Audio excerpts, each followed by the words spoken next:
దైవ గ్రంథాన్ని తెరిచి దేవుని వాక్యాన్ని మనం చదువుకుందాం. అపోస్తుల కార్యముల గ్రంథము 5వ అధ్యాయము మొదటి నుండి కొన్ని వచనాలు చదువుకుందాం. అపోస్తుల కార్యముల గ్రంథము 5వ అధ్యాయము మొదటి నుండి చదువుతున్నాను, గమనించండి. అననీయ అను ఒక మనుషుడు తన భార్య అయిన సప్పీరాతో ఏకమై పొలమమ్మెను. భార్య ఎరుకనే వాడు దాని వెలలో కొంత దాచుకొని కొంత తెచ్చి అపోస్తుల పాదముల యొద్ద పెట్టెను. అప్పుడు పేతురు, అననీయ, నీ భూమి వెలలో కొంత దాచుకొని పరిశుద్ధాత్మను మోసపుచ్చుటకు సాతాను ఎందుకు నీ హృదయమును ప్రేరేపించెను? అది నీ యొద్దనున్నప్పుడు నీదే గదా. అమ్మిన పిమ్మట అది నీ వశమై ఉండలేదా? ఎందుకు ఈ సంగతి నీ హృదయంలో ఉద్దేశించుకున్నావు? నీవు మనుషులతో కాదు, దేవునితోనే అబద్ధమాడితివని వానితో చెప్పాను. నేను కూడా చిన్న ప్రార్థన చేస్తాను. దేవుని ఆత్మ సహాయం కొరకు. దయాళుడైన మా ప్రియ ప్రభువా, ప్రేమ కలిగిన మా తండ్రి, నీ పాదములకు స్తోత్రములు స్తుతులు చెల్లిస్తున్నాం.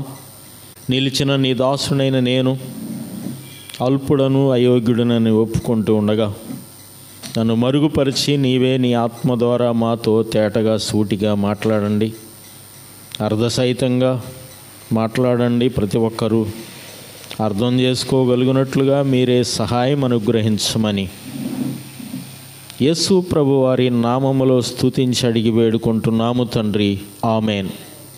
చేరి వచ్చిన ప్రియులందరికీ ప్రేమ వందనాలు తెలియజేస్తున్నాను. గతంలో 4వ అధ్యాయము మనము ప్రభు కృపను బట్టి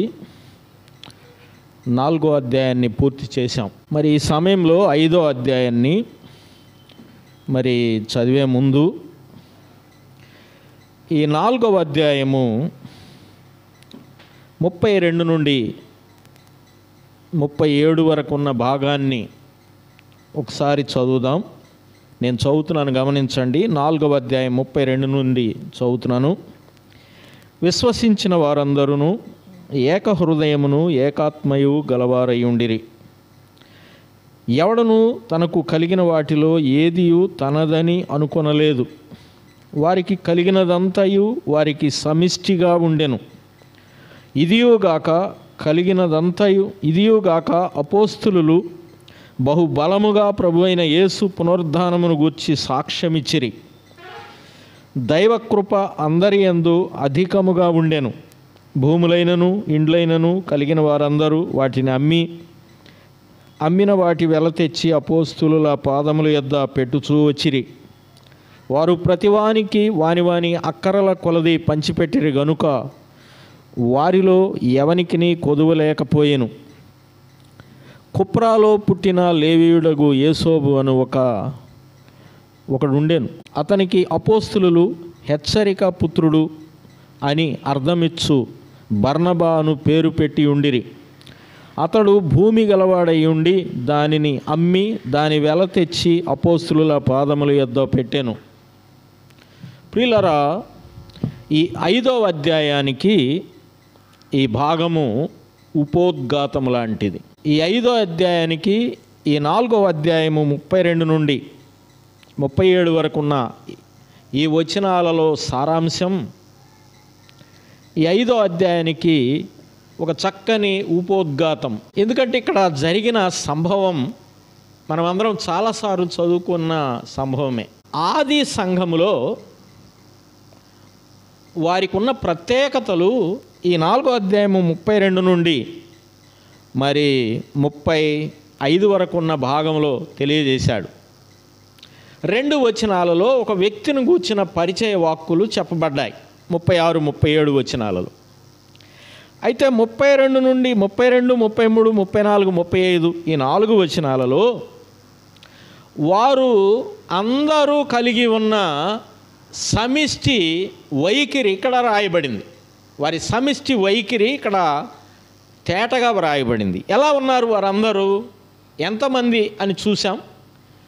మనం గతంలో చూస్తూ వస్తూ ఉన్నాం. మొదటి అధ్యాయంలో 120 మంది, రెండవ అధ్యాయంలో 3000 మంది చేర్చబడ్డారు, అప్పుడు 3120. తర్వాత 4వ అధ్యాయంలో ఒకసారి ఒక 4వ వచనంలో 5000 మంది సంఖ్య ఇచ్చాడు. 5, 3, 8, 8 120, 8120 మంది సంఖ్య ఉన్నారు. వీరందరూ 32వ వచనం 4:32లో వారందరూ కలిగి ఉన్న వైఖరిని లూకా తేటగా వివరించాడు. వారందరూ కలిగి ఉన్న వైఖరి ఎలా ఉంది?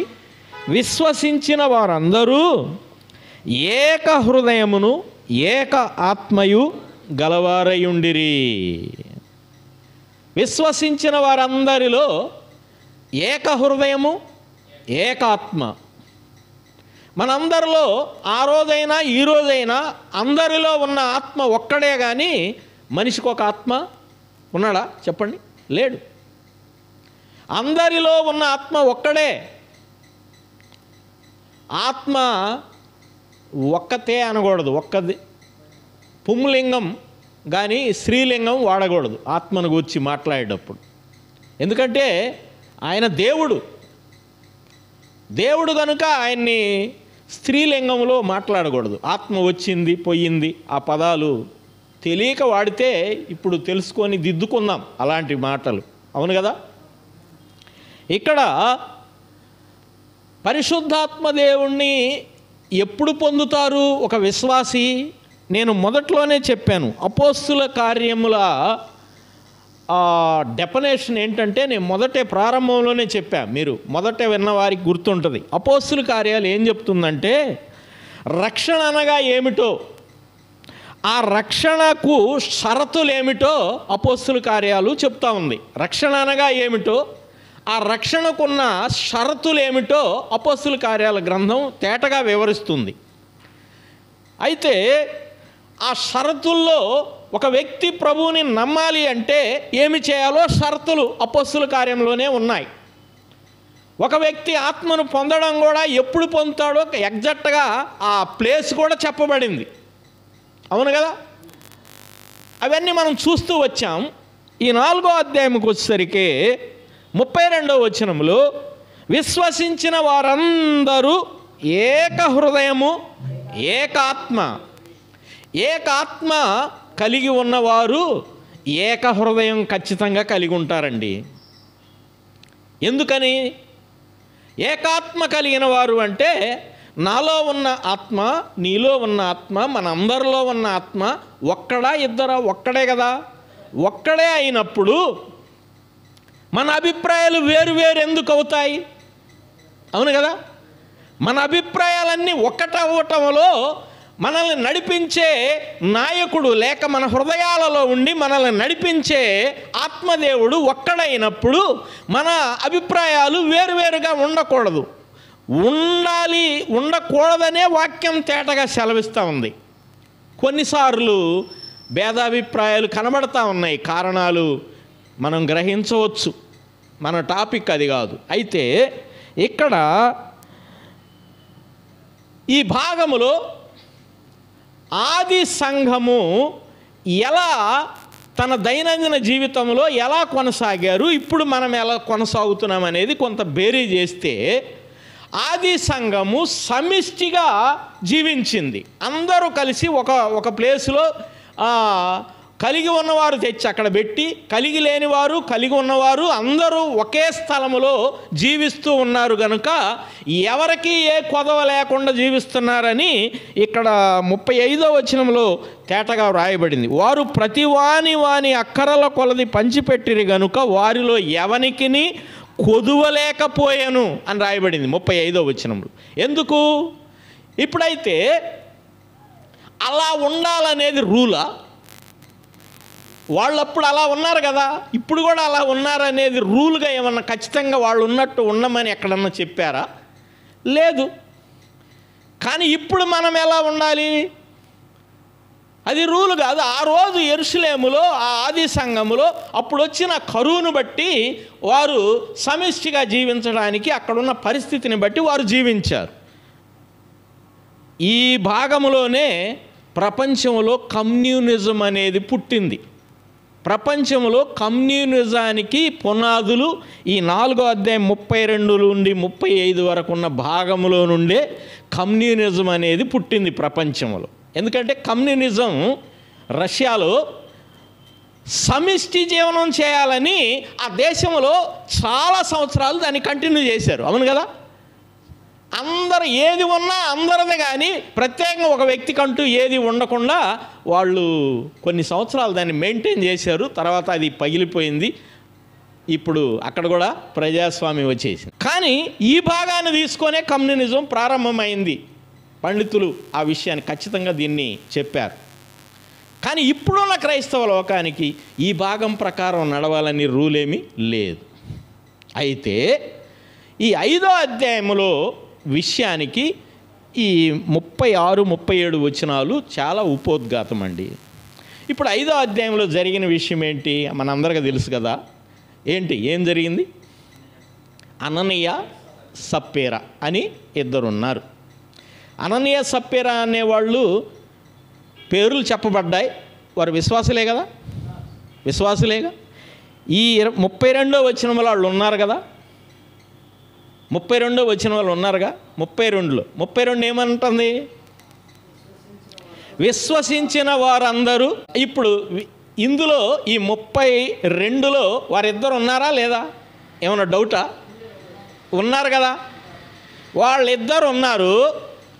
అయితే వాళ్ళు చేసిన విషయాన్ని, వాళ్ళకు జరిగిన విషయాన్ని పరిశుద్ధాత్మ దేవుడు విడిచిపెట్టకుండా ప్రతి పిన్ను ఇక్కడ రాయబడింది. వారి ముగింపుతో సహా క్లియర్గా చెప్పబడింది. వారు ఎందుకు చనిపోయారో కారణాలు చెప్పబడ్డాయి. వారు ఏమి చేశారో రాయబడింది, ఎలా చనిపోయారో రాయబడింది. కానీ వాళ్ళు చేసిన దానికి, చనిపోయిన దానికి ఈనాడు చదువుకుంటున్న మనకు ఇందులో ఒక అద్భుతమైన పాఠాన్ని దేవుడు ఈరోజు మనతో మాట్లాడబోతా ఉన్నాడు. ప్రియులారా, ఆ విషయాన్ని మనమందరం కలిసి ధ్యానం చేద్దాం. వారు అందరూ సమిష్టిగా ఉండే దానిలో వారు కలిగిన వాటిని తెచ్చి అక్కడ పెడతా ఉన్నారు. అందరూ పెడుతూ ఉన్నప్పుడు అందరిలో కల్లా పెద్ద ప్యాకేజ్ ఎవరిది? ఈ 5వ అధ్యాయానికి ముందు పెద్ద ప్యాకేజ్ ఎవరిది? తెచ్చిపెట్టిన పెద్ద ప్యాకేజీ అదే 36, 37 వచనాల్లో పెద్ద ప్యాకేజ్ ఎవరిదో క్లియర్గా చెప్పారు. ఏమన్నాడు? ఆయన ఇచ్చిన ప్యాకేజీ విషయమై ఆయన పూర్తి వివరాలు రాయబడ్డాయి. అసలు వాస్తవంగా ఆయన ప్యాకేజీ విషయాన్ని చెప్పాలి, అంతే కదా. ఆయన ఎంత ఇచ్చాడంటే అయిపోయేది, పలానా ఆయన ఎంత ఇచ్చాడంటే సరిపోయేది. కానీ ఆయన పూర్తి వివరాలు చెప్పబడ్డాయి. వివరాలు మనం గమనిస్తే చూడండి, 36వ వచనంలో కుప్రాలో పుట్టినంటే ఆ బర్నబాది ఏ ఊరంట? కుప్రా ఊరు వచ్చేసింది. కుప్రాలో పుట్టిన. రెండోది గోత్రం లేవీయుడు అని రాయబడింది. లేవీయుడు అని ఒక యేసోబు ఉండెను. అతనికి అపోస్తులు హెచ్చరిక పుత్రుడు అని అర్థమిచ్చు బర్నబాను పేరు పెట్టి ఉండిరి. ఇప్పుడు ఆయనకి పేర్లు కూడా 2 ఉన్నాయి. ఎన్ని? ఒకటి యేసోబు, బర్నబా, 2 పేర్లు ఉన్నాయి. అప్పుడైనా ఇప్పుడు కూడా ఉన్నాయి 2 పేర్లు. మనకు కూడా 2 పేర్లు వాటం అప్పటి నుంచి ఇప్పటికీ ఉంటానే ఉన్నాయి. 2 పేర్లు ఖచ్చితంగా ఉంటాయి. రియల్గా పేరు లేకపోయినా నిక్కునేమైనా ఉంటుంది. అవును కదా. ఇక్కడ 2 పేర్లు ఇచ్చాడు. అంతేకాకుండా ఇక్కడ 37వ వచనంలో ఆయన ఇచ్చిన ప్యాకేజీ చెప్పబడింది. 37వ వచనంలో ఏం చేశాడు? అతడు భూమి గలవాడై ఉండి. దీన్ని నేను రాసుకున్నా. ఇతడు ఎవరండి? ఏ గోత్రం ఏంది? లేవి గోత్రీకుడికి భూమి ఉండడం అంటే ఆలోచించాల్సిన పాయింట్. అవునా కాదా చెప్పండి? యాజకుల్లో ఆ ఇజ్రాయేలీల్లో లేవీలకి ప్రత్యేక ప్యాకేజ్, ప్రత్యేక భాగం ఏమైనా ఉందా? లేవీలకు ప్రత్యేక భాగం ఏమి ఇలా, వాళ్ళకి స్థలాలు పొలాలు ఏమి ఇలా. యాజకులుగా పనిచేసేటప్పుడు బలుల ద్వారా వచ్చే వాటిని తీసుకొని వారు జీవనం చేయటమే తప్ప ప్రత్యేక ప్యాకేజీ ఏమి లేదు. వారికి భాగాలు వేసుకొని వారి వంతుల ప్రకారం, వారి వంశావళుల్లో వంతుల ప్రకారం ఆ యాజకత్వాన్ని జరిగించడమే వారి భాగం, అంతే. అలా అయితే మరి ఈ లేవీయుడైన ఈ బర్నబాకి పొలం ఎక్కడి నుంచి వచ్చింది, దాని వివరాలు రాయబడలేదు, కానీ అది మాత్రం ఆలోచించాల్సిన పాయింటే. లేవీయుడవి అంత పొలం ఉందంటే మరి ఆలోచించాల్సిన పాయింటే. మరి వాళ్ళ నాన్నగారు సంపాదించారో ఎలా సంపాదించారో తెలియదు, కానీ ఉన్నప్పటికీ ఇక్కడ రాయబడిన మాట ఏంటంటే ఉన్న పొలాన్ని ఏం చేశాడు ఆయన? దాన్ని నమ్మి. ఇప్పుడు ఈ 33వ వచనం, 34వ వచనం, 33, 34 వచనాల్లో చాలామంది తెచ్చిపెట్టారు. వారి పేర్లు చెప్పబడాల. చాలామంది తెచ్చిపెట్టారు, కానీ చాలామంది తెచ్చిపెడుతున్నారు, కానీ బర్నబా తెచ్చిపెట్టింది వాళ్ళందరికన్నా పెద్ద ప్యాకేజీ. ఇప్పుడు పెద్ద ప్యాకేజీ అయ్యేసరికి ఇక్కడ ఏమి జొరబడిందంటే, బర్నబా పెద్ద ప్యాకేజ్ ఇచ్చిన తర్వాత అక్కడున్న 8,000 మంది ప్రజల్లో బర్నబా స్టేటస్ ఎలా ఉంటుంది? ఆయన ఇమేజ్లు ఇప్పుడేనా, అప్పుడు ఉండవా?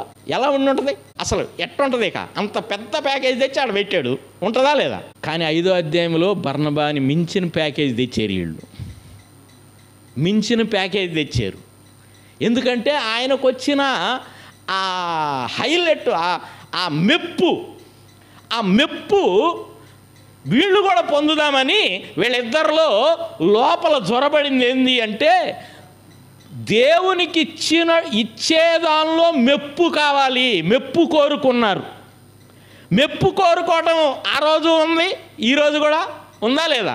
మెప్పు కోరుకోవటం మంచిదే, కానీ మెప్పు కోరుకునే విధానంలో కొద్దిగా తేడా జరిగింది. ఇప్పటివరకు ఈ 4వ అధ్యాయం వరకు ఆది సంఘానికి బయట నుంచి వచ్చింది శ్రమ. అధికారుల ద్వారా, శాస్త్రులు, పరిసయ్యుల ద్వారా, సన్హెడ్రిన్ సభ ద్వారా బయట నుంచి వచ్చింది హింస సంఘానికి. బయట నుంచి వచ్చిన హింసని 4వ అధ్యాయంలో వారు జయించారు. ఒక మాట చూడండి, 16వ వచనంలో, ఈ మనుషులను మనం ఏమి చేయుదము, 4:16 చదువుతున్నాను. ఈ మనుషులను మనం ఏమి చేయుదము, వారి చేత సుప్రసిద్ధమైన సూచిక క్రియ జరగబడి ఉన్నదని యెరూషలేములో కాపురమున్న వారందరికీ స్పష్టమే, ఇది జరగలేదని చెప్పజాలము అని ఆ సభ ఏకగ్రీయంగా చెప్పుకున్నారు. వారు ద్వారా కార్యం జరిగింది, వాళ్ళని ఏం చేద్దాం అని తికమకపడింది ఆ సభవారు. ఆ ధర్మాసనం తికమకబడి నేరమేమి కనుగొనలేక వారిని ఏం చేశారు? 21వ వచనములో ఏం చేశారు? ప్రజలందరూ జరిగిన దానిని గూర్చి దేవుని మహిమపరచుచుండిరి గనుక సభవారు ప్రజలకు భయపడి వారిని శిక్షించు విధమేమీ కనుగొనలేక వీరిని గట్టిగా బెదిరించి విడుదల చేసిరి. వారు ఏమీ చేయలేకపోయారు. బయట నుంచి ఎలపనుల నుంచి సాతానుడు అధికారుల్ని రేపి ఆది సంఘం మీదకి తీసుకొని వచ్చిన ఆది సంఘము ధైర్యంగా నిలిచి దాన్ని గెలిచింది. వారు ఏమి చేయలేక విడుదల చేశారు. అవును కదా? ఇప్పుడు సాతానుడు వెలపల నుంచి వచ్చిన దాన్ని తట్టుకొని నిలబడితే సాతానుడు ఊరుకుంటాడా? ఇప్పుడు 5వ అధ్యాయంలో ఎక్కడి నుంచి రేగుతుంది? ఇది వెలుపల నుంచా, లోపల నుంచా? సంఘము లోపల నుండి. సాతానుడు అటు కుదరపోతే ఇటు కుదరపోతే అటు, ఎటు నుంచైనా వాడు సంఘాన్ని పాడు చేయాలని ఆనాడు అంతే, ఈనాడు కూడా అంతే. ఇది స్థానిక సంఘము నుండి తీసుకొచ్చాడు. ఇది ఓడ వెళుతూ ఉండగా, ఆ ఓడ నీటిలో ప్రవాహంలో నీటిలో ఓడ వెళుతూ ఉండగా పైనున్న వాటిని అయితే గుర్తించవచ్చు, కానీ నీటిలో ఉన్న దొంగ మెట్ట లాంటిది ఈ అననీయ సప్పీరాల కార్యము. ఇప్పుడు రండి చూద్దాం, వీరి ఇన్స్పిరేషన్ ఎవరండి? అననీయ సప్పీరాల ఇన్స్పిరేషన్ ఎవరిని తీసుకున్నారు వాళ్ళు గోల్గా? ఎవరికంటే ఎక్కువ మెప్పు పొందుదాం అనుకున్నారు? ఆ బర్నబా చేసిన దానికి హైలైట్. అబ్బా ఎంత గొప్ప మెప్పు! దీన్ని మనం కూడా అసలు ఆ కిక్ ఎట్టుంటుంది, మనం కూడా చేద్దామని ప్రారంభించారు. వాస్తవానికి మెప్పు కోరుకోవటం అనేది మంచిదా ప్రమాదమా? లోకరీతిగా అది చాలా గొప్పది, అవునా కాదా చెప్పండి? లోకరీతిగా చాలా గొప్పది, కానీ దేవుని సంఘంలో మెప్పులు కోరుకోవడం అది ప్రమాదం. దేవుని సంఘంలో మెప్పులు కోరుకోకూడదు, చాలా ప్రమాదం. మెప్పులు ఎప్పుడు కూడా ఇచ్చే విషయాల దగ్గరే కనబడతాయా లేవో చెప్పండి? ఇచ్చే విషయాల దగ్గరే మెప్పులు ఖచ్చితంగా కనబడతాయి. కొందరు ఇచ్చేవాళ్ళు దగ్గరకు రారు, కానీ ఎక్కడో ఉండి ఒక అసిస్టెంట్ని పంపిస్తారనమాట, కొంత ప్యాకేజ్ ఇచ్చి. ఆయన ఆడే ఉంటాడు, వచ్చి ఇస్తూ ఉంటారు. ఇచ్చిన ఆయన కాదు మెప్పు, పలానా ఆయన పంపించాడు అని మెప్పు. అసలు కొందరు అసలు మందిరానికే రాకుండా ఇళ్ళకాడు ఉండి మెప్పు కోరుకుంటూ ఉంటారు, మెప్పు. కానీ ఒక మాట చూడండి, ఈ సమయంలో ఆత్మదేవుడు జ్ఞాపకానికి తెస్తూ ఉన్నాడు. చూడండి, లూకాసు వార్త 16వ అధ్యాయంలో 15వ వచనం చూడండి. లూకాసు వార్త 16వ అధ్యాయం 15వ వచనం చదువుతున్నాను. ఆయన, మీరు మనుషుల ఎదుట నీతిమంతులని పిలిపించుకొందురు కానీ దేవుడు మీ హృదయములను ఎరుగును. మనుషులలో ఘనముగా ఎంచబడినది దేవుని దృష్టికి అసహ్యం. ఇలాంటి ఫ్లెక్సీలు పెట్టాలండి ప్రజల్లో. ఈరోజు ఏం ఫ్లెక్సీలు పెడుతున్నారు, ఎందుకు పెడుతున్నారో తెలియదు. 100 తలకాయలు పెడుతున్నారు ఫ్లెక్సీల్లో, 100 ఫోటోలు పెడుతున్నారు. ఎందుకు ప్రజలు మరి చూడాలని ఆ ఫ్లెక్సీలు. మరి వాళ్ళు ఏం చేయకపోయినా కానీ ఫ్లెక్సీల మీద ఫ్లెక్సీలు ఎడిపోయిన ఎడు చూసినా ఫ్లెక్సీల మీదే పడుతున్నాయి మన లుక్కులు. దేనికోసం? ఫ్లెక్సీలు, మెప్పు కోసం. కానీ దేవుని వాక్యం ఏం చెప్తుంది? మనుషుల ఎదుట ఘనముగా ఎంచున్నది దేవుని దృష్టికి అసహ్యం. అలాంటి 100 పోస్టుల మధ్య ఇలాంటి ఫ్లెక్సీ కూడా పెట్టాలి. ఎంత అద్భుతంగా ఉంటుందో. ఆ ఫ్లెక్సీలన్నిటితో మాట్లాడింది దేవుని వాక్యం. సరే, చూద్దాం రండి. ఇప్పుడు అననీయ సప్పేరాలు ఏం కోరారండి? మెప్పు కోరారు. వాస్తవానికి వారిద్దరూ కలిసి ఏం చేశారు? ఇద్దరు సమ్మతి మీదే అమ్మారు. అమ్మిన తర్వాత ఇద్దరు సమ్మతితో ఇంకోటి చేశారు. ఏం చేశారు? ఒక ప్యాకేజీ లోపల దాచిపెట్టుకున్నారు ఇంట్లో, అవును కదా? కొంత దాచుకొని తీసుకొచ్చి ఇవ్వడానికి ఇద్దరు వచ్చారా, ఒకళ్ళు వచ్చారు? ఒకడే వచ్చాడు, ఆమె రాలేదు. ఆమెకి ఈయనకి టైమింగు 3 గంటలు డిఫరెంట్. ఇక్కడ 7వ వచనంలో చెప్పాడు 3 గంటల తర్వాత ఆమె వచ్చింది. ఎందుకని? ఇందులో కూడా చాలా అద్భుతమైన పాఠం ఉంది. ఇద్దరు ఒకసారి వెళ్తే మేలుంది, ఇద్దరు ఒకసారి వెళ్ళకపోతే కీడుంది. ఈ భాగం మనతో మాట్లాడుతూ ఉంది. మెట్టుకు వారు దేవునికి ఇద్దాం, బర్నబా కంటే పెద్ద ప్యాకేజ్ ఇచ్చి ఆ కిక్కు, ఆ మెప్పును మనం పొందుదాం అనుకున్నారు. అనుకొని ఎప్పుడు చచ్చిపోయారు? తెచ్చి ఇచ్చిన తర్వాత చచ్చిపోయాడు అనబాకండి. అసలు ఎప్పుడు చచ్చిపోయారు? ఈ భాగంలో చాలా అద్భుతమైన విషయాలు ఉన్నాయి. చూద్దాం రండి. 3వ వచనం చూడండి. అననీయ వచ్చి అందరు ఉండగా ఇదిగో తెచ్చి ప్యాకేజీ అక్కడ పెట్టాడు. వాళ్ళందరి ముందు పెట్టాడు ప్యాకేజీ. ఈ ప్యాకేజీ మొన్న ఇచ్చిన ప్యాకేజీ కంటే పెద్ద ప్యాకేజీ. ఈ పెట్టినప్పుడు పేతురు ఏమన్నా పగ ఈయనకి? కానీ పేతురు వైఖరి ఇక్కడ ఎలా ఉంది? పేతురు ఏం చేశాడు చూడండి. 3వ వచనంలో అంటా ఉన్నాడు. అప్పుడు పేతురు, మరి వాళ్ళు దాచుకున్న సంగతి పేతురికి ఎలా తెలిసింది? ఇలా గనక ఇప్పుడు ఉంటే ఎట్టుంటుందో, ఎంత అద్భుతంగా ఉంటుందో అసలు. పేతురికి ఎలా తెలిసిందండి? 23:4-32లో ఏం చదివాం? అందరూ ఏక హృదయము ఏకాత్మ గలవారై ఉన్నారు. మరి ఇప్పుడు అననీయ సప్పేరాలు అందులో ఉన్నారా లేదా? ఎప్పుడు లేరు? 32వ వచనంలో ఉన్నారు.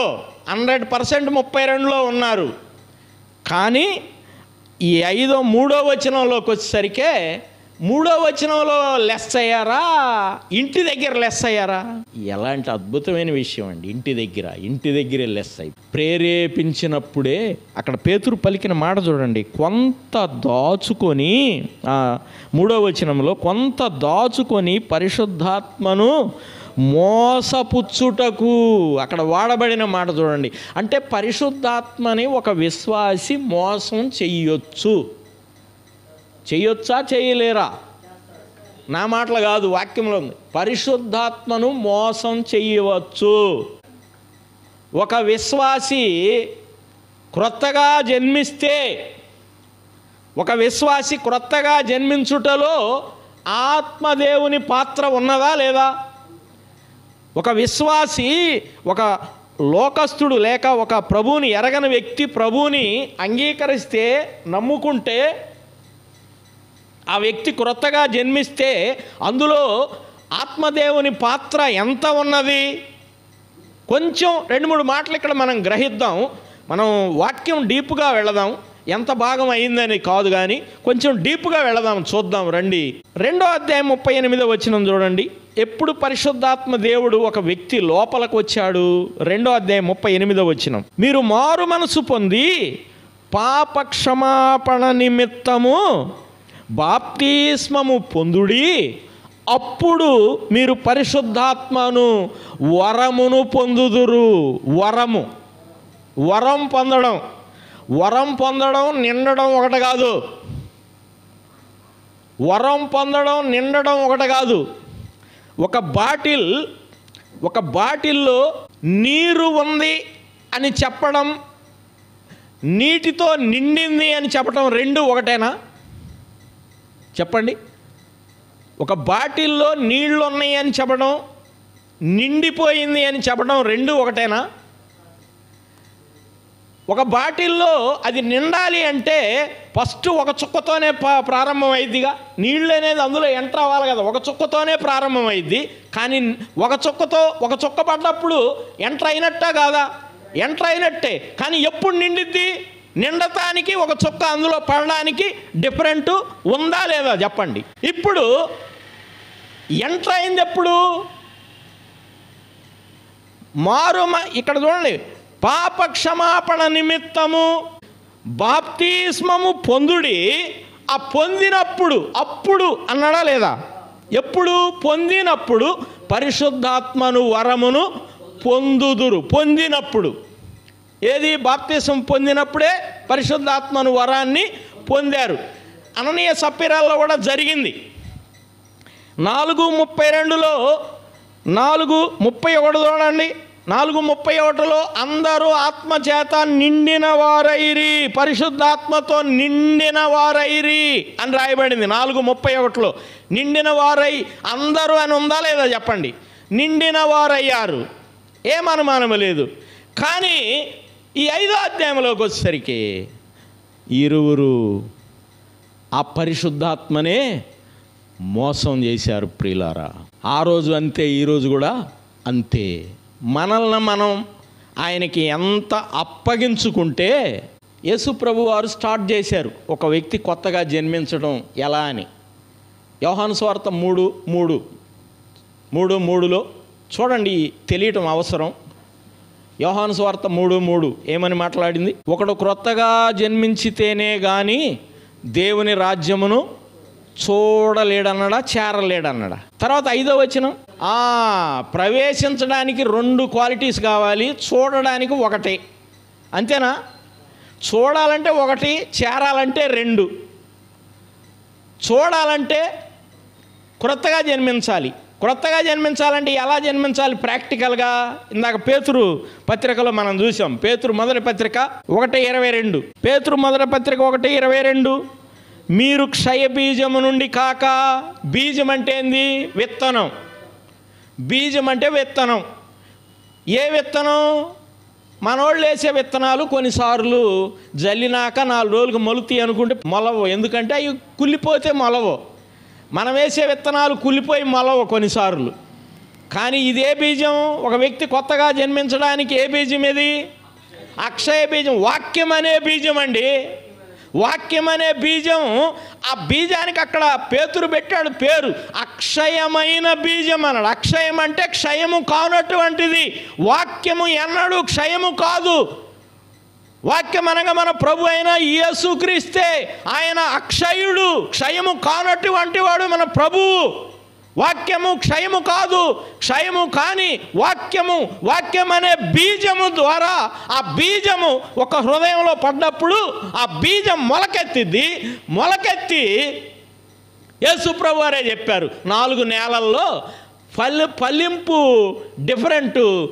విత్తనంలో ఉందా, విత్తనం పడ్డ నేలలో ఉందా? ఇప్పుడు అననీయ సప్పీరాలు ఏ నేల అది వచ్చేసిందా? ఏ నేలది? మంచిగా ఫలించిన నేలేమో బర్నబా. ఇదో పడింది కానీ మొలిసింది కానీ చెట్టు రైకట్టలా, ఫలాలు రాలా. ఏది? ముళ్ళ పొదల్లో పడింది. ముళ్ళ పొదలు అనిసివేసినవి అన్నాడు కదా. ముళ్ళ పొద అంటే ముళ్ళు దేనికి సాదృశ్యం? యేసు ప్రభు వారి తల మీద ముండ్లు ఎందుకు పెట్టబడ్డాయి? ఆయన తల మీద ముండ్ల కిరీటం పెట్టకపోతే ఎందుకు ముళ్ళు అంటే, మామూలుగా ఆయనకి ఎన్ని గాయాలంటారు? 5 గాయాలంటారు కానీ అది ఆ వర్షం తప్పు. ఎందుకంటే పక్కలో బళ్ళెం ఒక గాయం, 2 చేతుల్లో 2, 3, 2 పాదాల్లో 2, 5. 5 కానీ ఈ పచ్చి ముళ్ళతో అల్లిన ఆ తీగతో అల్లింది నెత్తి మీద పెట్టి వచ్చినప్పుడు తల చుట్టూ దిగబడ్డాయి ఆ ముళ్ళు, పచ్చి ముళ్ళు. మరి అయ్యెన్నో లెక్క లేదు. ఎందుకని ఇక్కడ అన్ని ముళ్ళు దిగబడ్డాయి? పాదాలతో నడిచి వెళ్ళింది తక్కువే, చేతులతో చేసింది తక్కువే, కానీ తలంపుల ద్వారా చేసిన పాపం ఎంతండి? చాలా ఎక్కువ. అది ప్రక్షాళన జరగాలి అంటే ఆయన తలకి అన్ని ముళ్ళు గుచ్చబడ్డాయి ప్రియులారా. అందుకే అననీయ సప్పీరాలకి ఎక్కడ పడింది? ముళ్ళ పొదలోనే పడింది. ఏమనుమానం లేదు, ముళ్ళ పొదలోనే పడింది. అయితే ఇప్పుడు వాళ్ళు చనిపోవడానికి కారణం ఏంటి? మీరేం గ్రహించారు? చనిపోవడానికి కారణం ఏంది? వాళ్ళు ఏమన్నా వ్యభిచారం చేశారా? దొంగతనం వాళ్ళు ఏమైనా వ్యభిచారం చేశారా? ఎవరినైనా కొట్టారా? లేకపోతే ఏమైనా మర్డర్ చేశారా? ఏం చేశారు? ఎంత పెద్ద నేరం? మామూలుగా సామాన్యంగా ఆలోచన చేస్తే సామాన్యంగా ఉన్న నేరాల్లో పరిగణించబడే నేరం ఏమైనా ఉందా వాళ్ళ దగ్గర? పెద్ద నేరం. వాళ్ళు చేసిన నేరం ఎంత నేరం ఎవరికైనా కనపడిందా? ఏమి నేరం అది? ఎవరిని మోసపుచ్చారు, ఎట్ట మోసపుచ్చారు? ఎవరిని మోసపుచ్చారు, ఎట్ట మోసపుచ్చారు? అది చెప్పండి. ఈడున్న కీలకమైన విషయం ఎలా మోసపుచ్చారు ఆ విషయాన్ని మనం గ్రహించాలి. చూడండి, వీళ్ళకి తప్పించుకునే మార్గం ప్రభు ఇచ్చాడంటారా, ఇయ్యలేదంటారా? అననీయ సప్పీరాలకి తప్పించుకునే మార్గం ఇచ్చాడా లేదా అది చెప్పాలి. ఇచ్చాడా? ఏంటది? ఎలా ఇచ్చాడు? 3వ వచనంలో వాళ్ళు చేసిన విషయాన్ని చెప్పాడు. 4వ వచనంలో చూడండి, అది నీ యొద్దనున్నప్పుడు నీదే గదా, అమ్మిన పిమ్మట అది నీ వశమై ఉండలేదా? ఇక్కడ చూడండి, ఈ పదాల్లో ఆయన దగ్గర ఉన్నప్పుడు సొమ్ము ఆయనదా ఎవరిది? ఇప్పుడు ఇక్కడ సందా సంచి ఉంటుందండి. నీ జేబులో ఉన్నప్పుడు అది ఎవరిది? నీ జేబులో ఉన్నంతవరకు నీదే. నీ జేబులోంచి ఇక్కడ ఈ సంచిలో పడ్డాక ఎవరిది? దేవుంది. నీ దగ్గర ఉన్నప్పుడు నీదే కదా. ఇప్పుడు వాళ్ళు చూపించిన విధానం ఏంటంటే, ఇక్కడ తెచ్చి ప్యాకేజ్ ఇక్కడ పెట్టి మొత్తం ఇచ్చినట్టు నటించారు. ఇది పాయింట్. వాళ్ళ వైఖరిలో ఉన్న బ్యాక్గ్రౌండ్ ఏంటంటే, ఇద్దరు సమ్మత్వాన్ని చేసుకున్నారు పర్ఫెక్ట్గా, కానీ ఈడకొచ్చిన తర్వాత వాళ్ళిద్దరూ పర్ఫెక్ట్గా ఇక్కడ వీళ్ళ ముందు ప్రదర్శించిన దాన్ని ఏమంటారు? ఆ క్రియని చెప్పండి. నటన అండి, నటన. అవునా కాదు? చెప్పండి. నటన. ఏంటి ఆ నటన? ఆడబెట్టి కొంత పెట్టి మొత్తం పెట్టినట్టుగా నటించారు. అది ఆయన అడిగినప్పుడు ఒక్క మాట చెప్తే ప్రాణాన్ని కాపాడుకునేవాళ్ళు. ఏమని? కొంత ఏదో ఇచ్చాంలే అయ్యా అంటే అయిపోయింది. అవును కదా? ఏదో ఇచ్చాంలే అయ్యా అంటే, కొంత మేము పెట్టుకున్నాంలే, కొంత ఇచ్చాంలే అంటే సరిపోయేది. ఏమన్నా ఆయన కొడతాడా? ఇప్పుడు జరుగుతుంది కూడా అదేగా. మన ఇష్టం వచ్చిన అంత ఇస్తున్నామా, బలంతానా అంత కాదులే అని ఇక్కడ జరుగుతుందా? ఇప్పుడు కూడా అదేగా. అవును కదా? కానీ ఇలాంటి వైఖరి ఇప్పుడు ప్రదర్శించేవాళ్ళు ఉన్నారా లేదా? ఉన్నారు, అంతే. ఉన్నారండి, చాలామంది ఉన్నారు. అందుకే దైవవాక్యం ఈ భాగాన్ని మనతో ఎందుకు రాయించాడంటే, మనకిది ఒక పాఠం. ఈ కాలంలో, ఈ అంత్య దినాల్లో మనకిది ఒక గొప్ప పాఠం అండి. ఇప్పుడు చూద్దాం వీళ్ళ వైఖరి. దానికి మనం పెట్టిన పేరేంది? మనం గ్రహించిన పేరు నటన. నటన గురించి పేతురు ఎక్కడన్నాడు? విన్నాడా లేదా? నటన గురించి యేసు ప్రభువారు తీవ్రంగా మాట్లాడాడు. అక్కడికి వెళ్ళి చూద్దాం. మనకి ఏదైనా ఆయన చెప్పిన దానిలోంచి మనం తీసుకుందాం. మత్తయి సువార్త 23వ అధ్యాయంలో నటనను గూర్చి 13వ వచనం, 15వ వచనం, 16వ వచనం, తర్వాత 23వ వచనం, 25వ వచనం, 27వ వచనం, 29వ వచనం, ఇన్ని వచనాల్లో ప్రభువారు వెల్లడి చేశాడు. నటన కనబడేది ఒకటి, పైకి కనబడేది ఒకటి, బ్యాక్గ్రౌండ్ ఒకటి. నటన పూర్వపు దినాల్లో, ఇప్పుడు లేదులే. ఇప్పుడు పూర్వపు దినాల్లో నాటకాలు వేసేటప్పుడు, నటన తోలుబొమ్మల ఆట వేసేటప్పుడు కామెడీ వేషం వేసి నటించేటప్పుడు నవ్వు వచ్చే ముఖం ఒకటి పెట్టుకొని చేస్తారు. ఆ ముఖం చూడంగానే నవ్వు వచ్చేది. లేదు, భయంకరమైన వేషం వేసేటప్పుడు భయంకరమైన పులిదో ఏదో ఒకటి బాగా దడిపించే భయం పుట్టే ముఖం పెట్టుకొని నటిస్తారు. కానీ ఇక్కడ జరిగేది, ఇప్పుడు నటించే ఈ నటన, ఇప్పుడు వీళ్ళిద్దరు ఏమన్నా ఫేసులు పెట్టుకున్నారా? పైకి కనబడటానికి ఎట్లా ఉన్నారు? అందరిలో మంచి విశ్వాసుల్లాగే ఉన్నారు, ఎంత అద్భుతంగా ఉన్నారు. కానీ అనుసరించింది నటన. అది ఒకవేళ దృశ్యరూపంగా మనం ఎదుటివారిని, పక్కవారిని, సంఘస్థుల్ని అందరినీ మోసం చేయొచ్చు. భర్తను భార్య మోసం చేయొచ్చు, భార్యను భర్త మోసం చేయొచ్చు, తల్లిదండ్రులు పిల్లలు మోసం చేయొచ్చు. మోసాలు రకరకాలుగా, మన బాంధవ్యాల్లో రకరకాలుగా మోసాలు జరగవచ్చు. కానీ మనము నమ్మి మనం ఆరాధించే ప్రభువు ముందు మాత్రం నటన చెల్లిద్దా? హెబ్రీ పత్రిక 4:13 చూసి మనం 23వ అధ్యాయం చూద్దాం. ప్రభువారు చెప్పిన నటన గూర్చిన వివరాలు చూద్దాం. చూడండి, హెబ్రీ పత్రిక 4:13 ఏం మాట్లాడుతూ ఉంది? మరియు ఆయన దృష్టికి కనబడని సృష్టము ఏదియూ లేదు, మనమెవనికి లెక్కప్పజెప్పవలసి ఉన్నదో ఆ దేవుని కన్నులకు సమస్తము మరుగులేక తేటగా ఉన్నది. ఆయన దృష్టికి కనబడని సృష్టము ఏదీ లేదు, ఆయన కన్నులకు సమస్తము మరుగులేక తేటగా ఉన్నది అన్నాడు. ఒకవేళ కడుపులో బిడ్డ అమ్మాయో అబ్బాయో స్కాన్ చేసి చెప్పొచ్చు.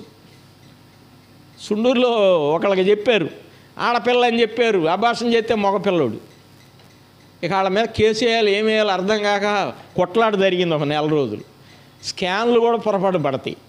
కానీ ఆయన కన్ను అనే స్కాన్ ముందు ఏది మరుగులేదో. ఎవరినైనా మోసం చేయొచ్చు, ప్రభువును మాత్రం మోసం చేయలేరు. ఇక ఈ నకిలీ హృదయం ఇక్కడ బయటపడింది, నటనలో బయటపడింది. అవునా కదా? అసలు రియల్గా కరెక్ట్గా గింజలు పడి మొలిస్తే, కరెక్ట్గా దేవుని వాక్యం ఖచ్చితంగా మొలిస్తే వాళ్ళ వైఖరి ఎలా ఉంటుందో 2 మాటలు చూపించాలి ఈ సందర్భంలో. చూద్దాం రండి. యోహాను మొదటి పత్రికలో ఖచ్చితంగా బీజం పడి ఖచ్చితంగా మొలిస్తే వాళ్ళు ఎలా ఉంటారో యోహాను మొదటి పత్రికలో యోహాను వివరంగా చెప్పారు. చూద్దాం రండి. యోహాను మొదటి పత్రిక 3:9 చూడండి. యోహాను మొదటి పత్రిక 3:9, దేవుని మూలముగా పుట్టిన ప్రతి వానిలో ఆయన బీజము నిలుచును గనుక వాడు పాపము చెయ్యడు. చేస్తాడా చేయడా? ఎవరు చెయ్యింది? ఏడున్నదే ఎవరు చెయ్యింది? బీజము నిలిచినవాడు. బీజం కరెక్ట్గా హృదయంలో నిలిస్తే పాపము చెయ్యడు. ఇంకా కింద ఏమన్నాడు? వాడు దేవుని మూలముగా పుట్టినవాడు గనుక పాపము చెయ్యజాలడు. ఎంత వివరంగా చెప్పారండి. ఏమి కావాలి రుజువు? చాలామంది ఉన్నారు, ప్రాణం పోయినా త్యాగమైనా నిలిచేవారు ఉన్నారా లేదా? ఈరోజు మన ముందు సవాల్తో కూడా నిలిచి ఉన్నారు. ప్రాణం పోయినా పోతే పోయింది అన్నట్టు ఉన్నారా లేదా? అలాంటి వారు త్యాగపూరితంగా అడుగులు వేయబట్టే నేడు ఈ బీజాలు మన దేశంలో విరివిగా మొలిచాయి. ఇంకా చూడండి మరొక మాట, ఇంకొక లక్షణం చూడండి. 5 ఇదే పత్రిక 5వ అధ్యాయము 1వ వచనం చూడండి. దేవుని మూలంగా పుట్టి ఉన్నాడు, పుట్టించిన వానిని ప్రేమించు ప్రతివాడు. ఈ మాట మీరు అండర్లైన్ చేసుకోండి. పుట్టించిన వానిని ప్రేమించు ప్రతివాడును ఆయన మూలముగా పుట్టిన వానిని ప్రేమించును. అసలు ఈ మాట పాటిస్తే శత్రువులే ఉండరండి. ఉంటారా? తోటి వాడిని పుట్టించింది కూడా ఆయనేగా, నమ్మకపోయినా. మరి ఆయన్ని మనం ద్వేషిస్తున్నామంటే అసలు ఇక్కడ అదే చెప్పాడు కీలకంగా, పుట్టించిన వానిని ప్రేమించు ప్రతివాడు. అంటే దేవుణ్ణి ప్రేమించే ప్రతివాడు దేవుడు పుట్టించిన ప్రతివానిని ప్రేమిస్తాడు. వాడే నిజంగా దేవుని మూలంగా పుట్టినవాడు అంటున్నాడు. ఎలాంటి వివరాలండి ఇది. ఇంకా చూడండి 5వ అధ్యాయంలో ఒక వివరం చెప్పాడు. 5వ అధ్యాయంలో 18 చూడండి, 5:18 ఏమన్నాడు? దేవుని మూలముగా పుట్టి ఉన్నవాడు ఎవడును పాపము చేయడని ఎరుగుదము, దేవుని మూలముగా పుట్టినవాడు తన్ను భద్రము చేసుకొనును గనుక దుష్టుడు వానిని ముట్టడు. ఇప్పుడు అననీయ సప్పేరాలు భద్రం చేసుకున్నారా, నిర్లక్ష్యంగా ఉన్నారా? భద్రతలో నిర్లక్ష్యం ఉంది, అవునా కాదా చెప్పండి. ఇక్కడ పేతురు వారిని అడిగిన సూటి మాట చూడండి. సూటిగా పేతురు ఏమడిగాడో 5వ అధ్యాయంలో పేతురు సూటిగా ఏమడిగాడో ఆ మాట జ్ఞాపకం చేసుకుందాం. చూడండి 3వ వచనంలో, కొంత దాచుకొని పరిశుద్ధాత్మను మోసపుచ్చుటకు సాతాను ఎందుకు నీ హృదయమును ప్రేరేపించను. ఆ సాతాను ఎందుకు నీ హృదయంలో కూర్చున్నాడు అన్నాడా, ప్రేరేపించను అన్నాడా? మరి కూర్చుంది ఎవరు హృదయంలో? ఆత్మదేవుడిని కూర్చున్నప్పుడే ఇతను బాప్తిసం కూడా పొంది ఆరాధన చేస్తున్న వ్యక్తే కదా. ఇప్పుడు ప్రేరేపించేవాడు, పుల్లేసేవాడు పక్క నుంచి వేస్తాడా, లోపల ఉండి వేస్తాడా? ఇచ్చాడు అవకాశం. అందుకే ఎఫెసీ పత్రికలు అంటాడు, అపవాదికి చోటీయకుడి. చోటీయకుడు అంటే కొంచెం వాడు ఆనీయటానికి సీట్లు ఒక్కరో ప్లేస్ ఇస్తే చాలు, అసలు సీట్లో ఉన్నవాడిని పక్కన నెట్టేసి వాడు కూర్చుంటాడు అనమాట. ఇక్కడ జరిగింది ఏంది, వాడికి ఒక్కరో చోటు ఇచ్చారు, అసలు పూర్తిగా వాళ్ళ హృదయాన్ని ఆక్రమించేశాడు. అయిపోయింది చాప్టర్. ఎక్కడ చచ్చిపోయారు వీళ్ళు? ఇంటికాడే చచ్చిపోయారు. దాచుకున్నప్పుడు ఇంటికాడే చచ్చిపోయారు.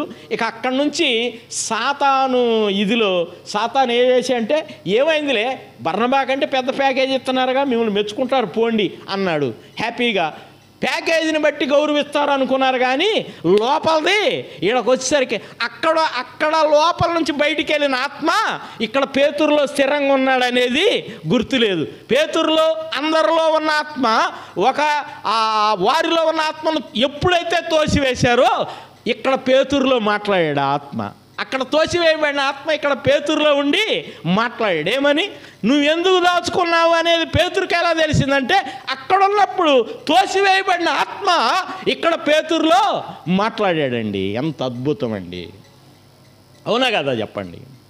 ఎందుకంటే అక్కడ తోసివేయబడిన ఆత్మే పేతురులో కూర్చొని, పేతురు హృదయంలో సింహాసనం మీద కూర్చొని ఉన్నవాడు ఒక్కడే పరిశుద్ధాత్మ దేవుడు. మనందరిలో ఆత్మ పని చేస్తే మనందరి అభిప్రాయాలు వేరువేరుగా ఉండవు ప్రియులారా. ఇప్పుడు రండి, మొత్తం ఇవ్వాలని రూల్ ఏం లేదు. అసలు ఎంత ఇమ్మన్నాడు, మనల్ని ఎంత ఇమ్మన్నాడు, పాత నిబంధనలో ఎంత ఇమ్మన్నాడు? 2-3 మాటలు చూద్దాం. చూడండి, పాత నిబంధనలో ఎంత ఇమ్మన్నాడు. మలాకి చూడండి, మలాకి 3:8 చూడండి. పాత నిబంధనలో ఎన్ని భాగాలు ఇమ్మంది?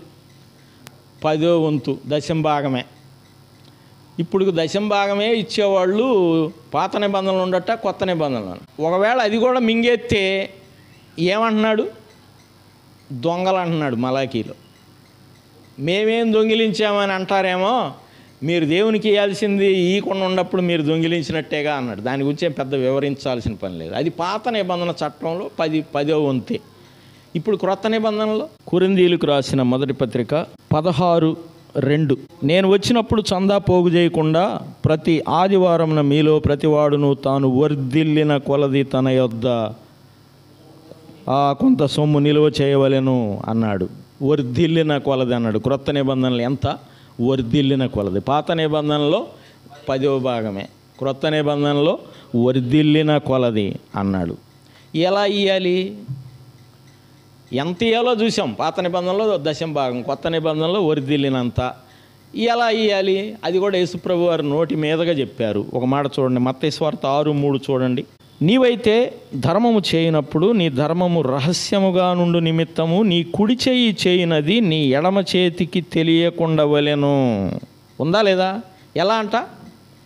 కుడి చేతితో ఇచ్చేది ఎడమ చేతికి తెలియకూడదు. నాకు తెలిసిన ఒక సహోదరుడు ఉన్నాడు, దయరత్నం అన్నని, ఇక్కడ ఉన్న బ్రదర్స్కి కూడా తెలుసు.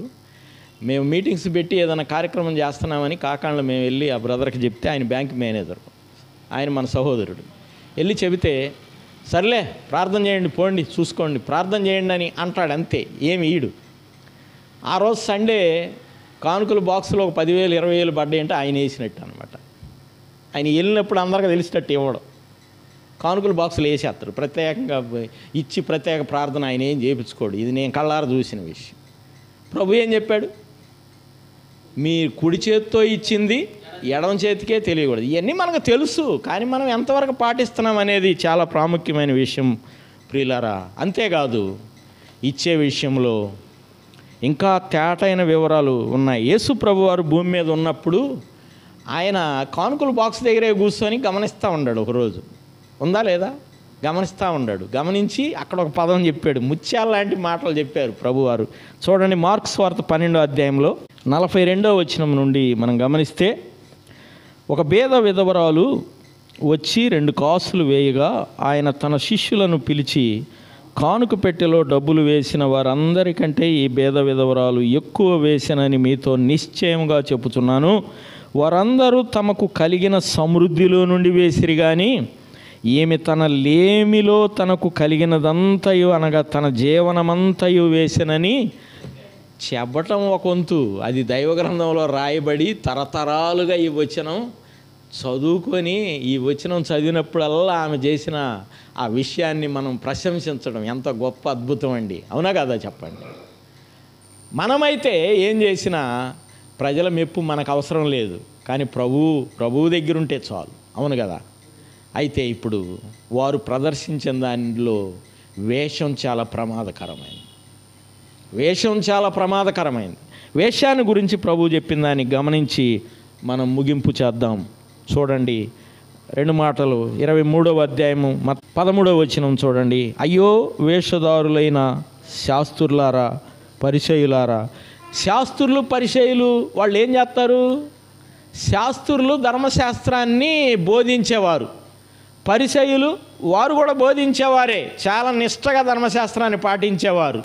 వాళ్ళు పరిసయ్యులు శాస్త్రులకు మంచి హోదా ఉండదు, ఎందుకంటే ధర్మశాస్త్రాన్ని బోధించేది వాళ్ళే, నేర్పించేది వాళ్ళే. కానీ వాళ్ళ గురించి యేసు ప్రభు సూటిగా వాళ్ళ ముందే మాట్లాడుతున్నాడు. వాళ్ళు ఏం చేస్తున్నారంట? మీరు మనుషుల ఎదుట పరలోక రాజ్యమును మూయుదురు, మీరు అందులో ప్రవేశించరు, ప్రవేశించు వారిని మీరు. ఏంది? కనబట్టం ఒక రకం, చేసేది ఇంకో రకం. ఇంకా అలా ఎన్నో చెప్పాడు. 15వ చూడండి, మీరు ఈ వచనాలు చూసుకోండి. 23వ వచనంలో చూడండి. అయ్యో వేషధారులైన శాస్త్రులారా, పూర్తిగా చెప్పాడు వేషధారులారా అని చెప్పాడు. వేషధారులు అంటే నటులే కదా, వారి నటనా జీవితాన్ని ఓపెన్గా చెప్తున్నాడు. వేషధారులైన శాస్త్రులారా అన్నాడు. పరిసయ్యులారా, మీరు పుదీనాలో, సోపులో, జీలకర్రలో 10వ వంతు చెల్లించి ధర్మశాస్త్రములో ప్రధానమైన విషయాలను అనగా న్యాయమును, కనికరమును, విశ్వాసమును విడిచిపెడితిరి. అసలు విశ్వాసాన్నే కోల్పోయారు. సొత్తానికేమో సోపు ఎంత వేస్తాం, కూరలో ఇంత వేస్తాం, ఆ సోపులో కూడా 10వ భాగం పక్కన పెడతారంట. కరివేపాకు 10 రెబ్బలు ఎత్తే ఒక రెబ్బ తీసి దేవుడికి పెడతారు. కరివేపాకులో పుదీనాలోనే పక్కాగా ఉంటారు. అసలు దోమల్ని ఒడికట్టి ఒంటెల్ని మింగుతారు. ఇదే వేషం అంటే. దోమలకేమో 6 జల్లెల్లో, ఒంటెలను ఒక పక్క మింగుతారు. ఇది వేషం. ఆ రోజు ఈ రోజు ఎప్పుడైనా వేషం అనేది ప్రమాదం. వేషానికి ఆద్యుడు ఎవరు? సాతానుడేనండి, సాతానుడే.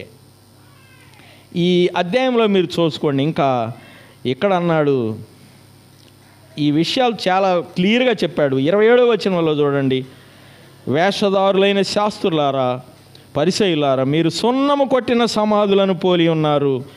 అవి వెలుపల శృంగారముగా అగపడును, కానీ లోపల చచ్చిన వారి ఎముకలతో సమస్త కల్మషముతో నిండి ఉన్నది అన్నాడు. వేషం అనేది ఎప్పుడైనా పైకి అట్రాక్ట్గా ఉంటుంది, లోపల చాలా ప్రమాదంగా ఉంటుంది ప్రియులారా.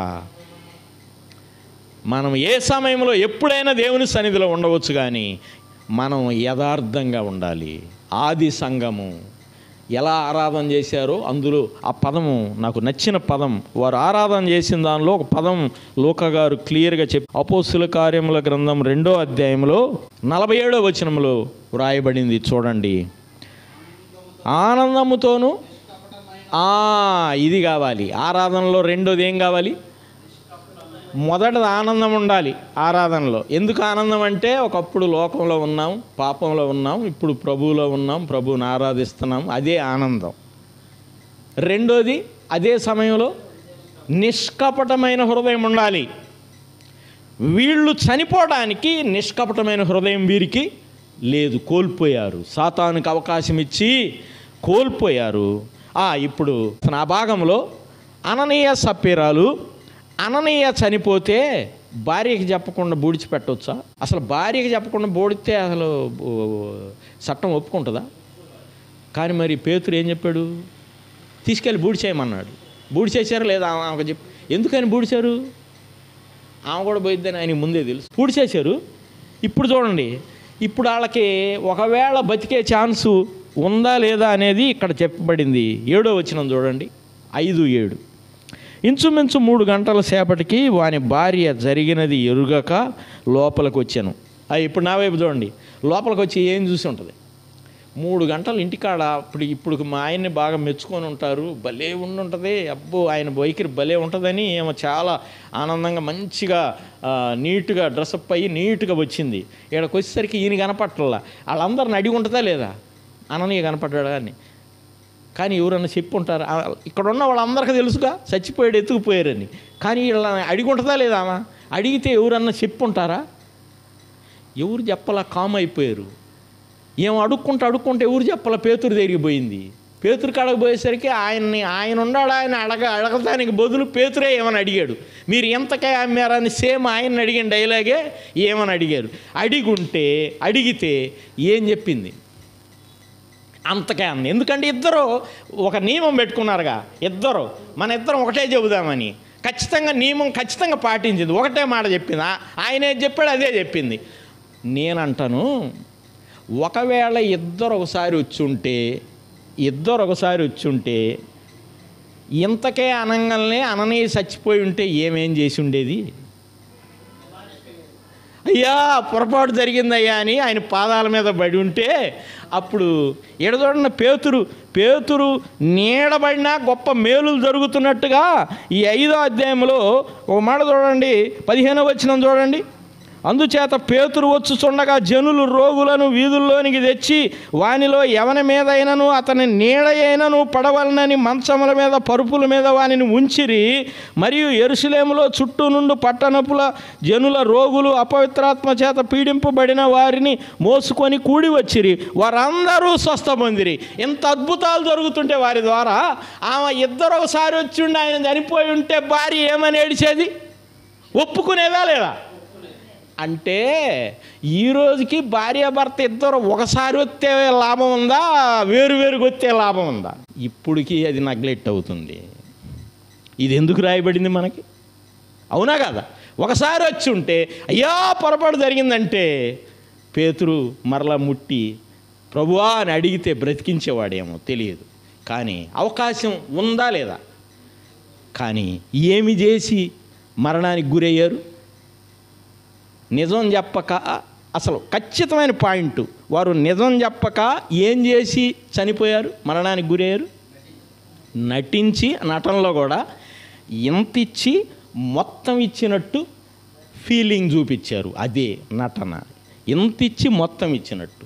దీనికి ఇప్పుడు సంఘంలోకి, ఇప్పటివరకు ఈ సంఘంలోకి ఏం జ్వరబడలా? మరణం జ్వరబడలా. మొట్టమొదట మరణించింది స్టెఫెన్ కాదు. వీళ్ళ సంగతి ఏంది మరి? వీళ్ళు మొట్టమొదట కాదా చెప్పండి? వీళ్ళే మొట్టమొదట. ఈ 4వ అధ్యాయంలో ఆ మతాధికారులు లేక న్యాయస్థానం వాళ్ళందరినీ జయించిన సంఘం ఈ 5వ అధ్యాయంలోకి వచ్చేసరికి లోపల నుండి వచ్చిన కీడు మరణమే సంఘంలోకి వస్తే ఏం జరిగింది సంఘంలో? ఒక మాట చూడండి, ఇక్కడ సంఘంలో ఏం జరిగిందో ఒక మాట చూడండి. అది జరిగిన తర్వాత ఏమి జరిగిందో ఇక్కడ రాయబడింది. 12వ వచనం, ప్రజల మధ్య అనేకమైన సూచక్రియలను మహత్కార్యములను అపోస్తుల చేత చేయబడుచుండెను. 5వ వచనం చూడండి, 5వ వచనం, అది పాయింట్. వినిన వారందరికీ మిగుల భయము కలిగాను. అవునా కదా చెప్పండి? కానీ ఇక్కడ గమనించాల్సిన విషయం ఏంటంటే ఆది సంఘము గనుక ఆ రోజు స్టార్టింగ్లో వచ్చిన ఆ పుచ్చు, దేవుడు ఆ పుచ్చుని పూర్తిగా సమూల నాశనం చేశాడు. అక్కడి నుంచి సంఘం ప్రపంచానికి చెదిరి వెళ్ళాలి గనక స్టార్టింగ్లోనే దాన్ని చక్కగా క్రమశిక్షణ చేసి దాన్ని పూర్తిగా ప్రజలలో ఇక మంచి క్రమశిక్షణతో సంఘం ప్రపంచానికి చెదిరింది. ఇదే కార్యం ఇప్పుడు కూడా జరిగితే ఎట్టుండేది? ఇప్పుడు కూడా ఇట్టయితే ఎట్టుంటుంది సంఘాల్లో? కానీ అలా కాకుండా ఉంచాడు. నిజంగా దేవుని ప్రేమ అండి, అది కొలవలేని ప్రేమ. ఈ కృపాకాలం అంతా ఎంత పాపినైనా క్షమిస్తానికి ఆయన సిద్ధంగానే ఉన్నాడు. ఆయన ప్రేమ అవధులు లేని ప్రేమ. ఈ కృపాకాలం అంతా నువ్వెంత కఠినం చేసుకున్నా నీ హృదయాన్ని, ఆయన నిన్ను రక్షించడానికే ఎదురు చూస్తున్నాడు. ఒక్క మాట చూడండి, రోమాపత్రికలో ఇంకా కొందరు హృదయాలు ఎలా ఉన్నాయో రోమాపత్రిక 2వ అధ్యాయంలో ఒక్క మాట చూడండి. రోమాపత్రిక 2వ అధ్యాయంలో 4వ వచనం, దేవుని అనుగ్రహము మారు మనసు పొందుటకు నిన్ను ప్రేరేపించుచున్నదని ఎరుగక ఆయన అనుగ్రహ ఐశ్వర్యమును సహనమును దీర్ఘశాంతమును తృణీకరించుదువా. 5వ వచనం, నీ కాఠిన్యమును మార్పు పొందని నీ హృదయమును అనుసరించి ఉగ్రత దినమందు అనగా దేవుని న్యాయమైన తీర్పు బయలుపరచబడు దినమందు నీకు నీవే ఉగ్రతను సమకూర్చుకొనుచున్నావు అంటున్నాడు. ఎంత తేటైన విలువైన మాటలో చూడండి. దేవుని అనుగ్రహము అంటే రోమాపత్రికలో ఈ పదానికి చాలా డెప్త్ ఉంది. ఈ పదానికి ఎంత విలువ ఉందో. దేవుని అనుగ్రహము అనేదాన్ని దేవుని మంచితనము అని రాయబడింది. దేవుని మంచితనం. ఈ 2:4లో దేవుని మంచితనం చెప్పబడింది. ఏందా మంచితనం అంటే, కఠినం చేసుకున్నవాడి హృదయం దగ్గర కూడా ఆయన ఇంకా చేతులు దాచి ఇంకా మారతాడేమోనని ఆయన వెయిట్ చేస్తూ ఉన్నాడు, ఆలస్యం చేస్తూ ఉన్నాడు, ఇంకా ఆయన సమయాన్ని పొడిగిస్తూ ఉన్నాడు. ఆనాడు అననీయ సప్ఫీరాలకు ఇచ్చిన తీర్పు ఈరోజు ఇస్తే ఎంతమంది నిలబడతారు చెప్పండి? ఎంతమంది పోతారో లెక్కలేదు. కానీ అలా ఈకుండా ఉండడంలో ఆయన ప్రేమ మనం కొలవలేము, వెల కట్టలేము. హద్దులు లేని ప్రేమ, ఎల్లలు లేని ప్రేమ, అవధులు లేని ప్రేమ. ఈరోజు వరకు ఆయన ప్రేమ ప్రవహిస్తూనే ఉంది. పాపి ఎడల, నమ్మిన విశ్వాసి ఎడల, విశ్వాసుల ఎడల ప్రవహిస్తుంది, పాపి ఎడల కూడా ప్రవహిస్తూ ఉంది. ఎవరిని విడిచిపెట్టలేదు. ఆయన ప్రేమ ప్రవహిస్తూనే ఉంది నీ ఎడల. ఇంకా హృదయం ఇవ్వని వారు ఎవరైనా ఉంటే ఇప్పుడైనా హృదయం ఇవ్వండి. ఇంకా హృదయంలో అరకొరగా ఉంటే విశ్వాసములో దిద్దుకుందాం, సరి చేసుకుందాం. దేవుడు తన వాక్య భాగమును మన కొరకు దీవించునుగాక. చిన్న ప్రార్థన చేద్దాం. దయాళుడైన మా ప్రియ ప్రభువా, ప్రేమ కలిగిన మా తండ్రి, నీకు వందనాలు.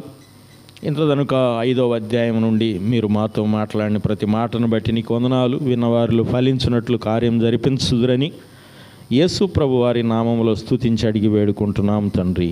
ఆమేన్.